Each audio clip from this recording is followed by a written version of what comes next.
The Transition by Luke Kennard, read by Joe Gaminara.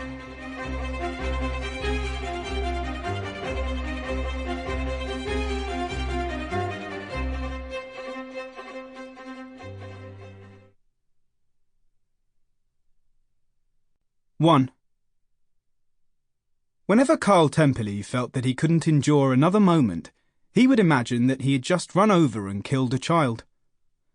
The shock of the impact, the screech of his too-late emergency stop, the tiny body in the gutter, a parent, sometimes the mother, sometimes the father, running towards him as he stood by the bloodied bonnet of his wife's Fiat Punto.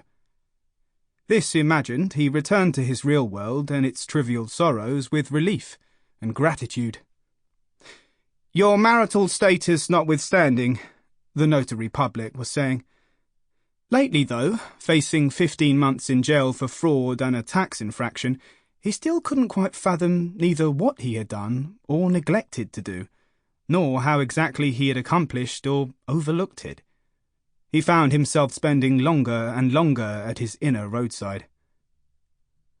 Carl Temperley wrote consumer reviews of products he had never used, and bespoke school and undergraduate essays as study aids for 10 pence a word.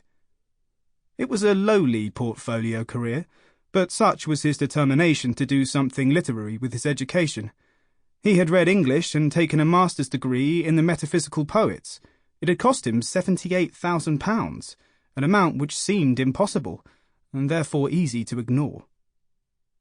His employers were email addresses, who signed off with different names, but their tone was warm and jovial enough, and he was well thought of this they assured him, for his ability to write essentially the same thing as if it were being said by 10 different people. Where some saw a carbon fibre laptop case, Carl saw a Russian novel. His wife, Genevieve, taught at a local primary school. An enviable demographic, once known as double income, no kids, and yet, once the rent and bills were paid, their debts serviced, Carl found that he had to think twice about buying a pair of shoes when his old ones wore through at the sole. The rent kept going up. He was aware they brought some of this on themselves. They had expectations. Every day they drank flavoured coffees the size of poster tubes, which cost as much as the baristas serving them would earn in an hour.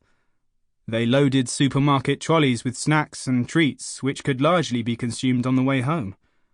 In the last week of every month, they were inevitably down to the wire, so he would put a week's shopping on his credit card.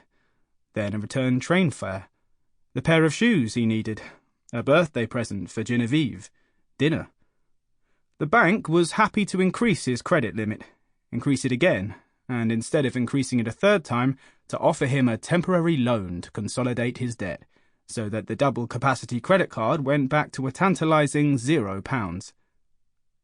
Carl decided he might start taking advantage of the daily invitations to take out more credit cards with banks he hadn't even heard of, cards in every colour of the spectrum, cards with the limits of £300 which he could use for small purchases, cards with limits of £5,000 with which he could chivalrously pay for a new head gasket when Genevieve's car got into trouble, and the following week take her on a 5-star mini-break to Paris when she turned 32.